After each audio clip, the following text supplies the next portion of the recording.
আল্লাহু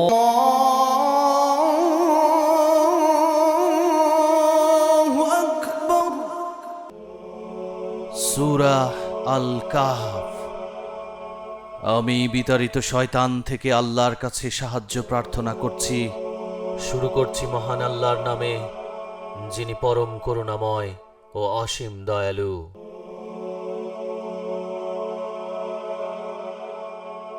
আপনি তাদের কাছে দু ব্যক্তির উদাহরণ বর্ণনা করুন।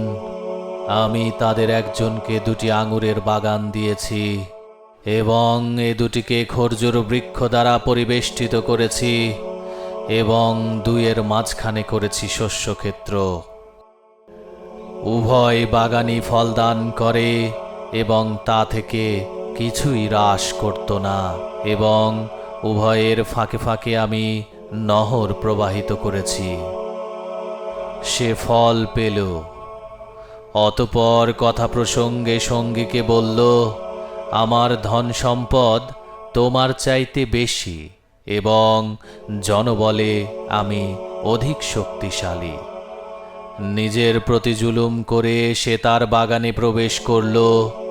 সে বলল, আমার মনে হয় না যে এ বাগান কখনো ধ্বংস হয়ে যাবে, এবং আমি মনে করি না যে কিয়ামত অনুষ্ঠিত হবে।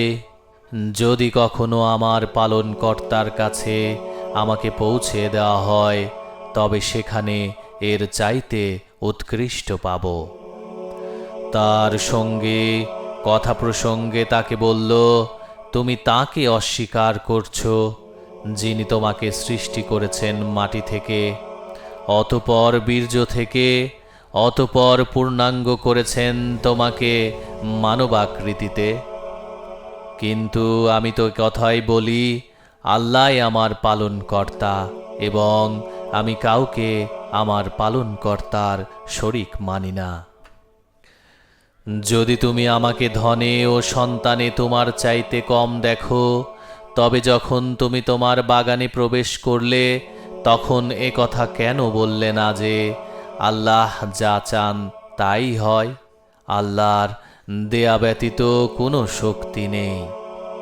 আশা করি আমার পালনকর্তা আমাকে তোমার বাগান অপেক্ষা উৎকৃষ্টতর কিছু দেবেন, এবং তোমার বাগানের ওপর আসমান থেকে আগুন প্রেরণ করবেন। অতঃপর সকাল বেলায় তা পরিষ্কার ময়দান হয়ে যাবে, অথবা সকালে তার পানি শুকিয়ে যাবে।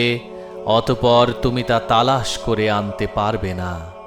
অতঃপর তার সব ফল ধ্বংস হয়ে গেল, এবং সে তাতে যা ব্যয় করেছিল তার জন্য সকালে হাত কচলিয়ে আক্ষেপ করতে লাগল। বাগানটি কাঠসহ পুড়ে গিয়েছিল।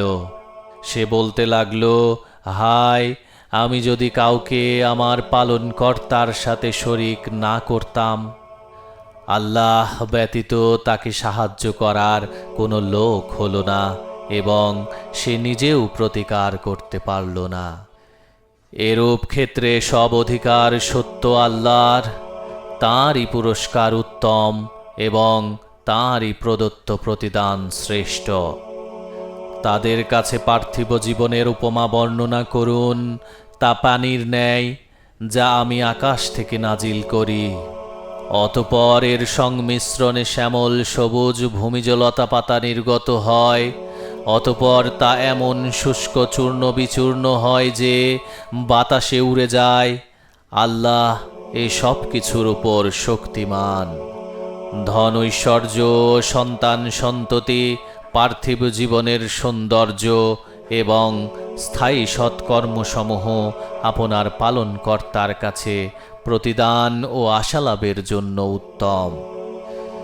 যেদিন আমি পর্বতসমূহকে পরিচালনা করব এবং আপনি পৃথিবীকে দেখবেন একটি উন্মুক্ত প্রান্তর, এবং আমি মানুষকে একত্রিত করব, অতঃপর তাদের কাউকে ছাড়ব না। তারা আপনার পালনকর্তার সামনে পেশ হবে সারিবদ্ধভাবে, এবং বলা হবে, তোমরা আমার কাছে এসে গেছো, যেমন তোমাদেরকে প্রথমবার সৃষ্টি করেছিলাম। না, তোমরা তো বলতে যে আমি তোমাদের জন্যে কোনো প্রতিশ্রুত সময় নির্ধারণ করব না। আর আমলনামা সামনে রাখা হবে, তাতে যা আছে তার কারণে আপনি অপরাধীদেরকে ভীত সন্ত্রস্ত দেখবেন। তারা বলবে, হায় আফসোস, এ কেমন আমলনামা! এ যে ছোট বড় কোনো কিছুই বাদ দেয়নি, সবই এতে রয়েছে। তারা তাদের কৃতকর্ম সামনে উপস্থিত পাবে। আপনার পালনকর্তা কারো প্রতি জুলুম করবেন না।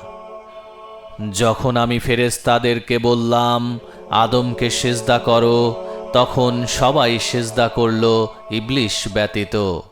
সে ছিল জিনদের একজন, সে তার পালনকর্তার আদেশ অমান্য করল।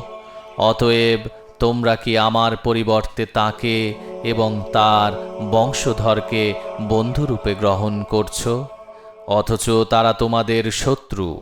এটা জালেমদের জন্যে খুবই নিকৃষ্ট বদল।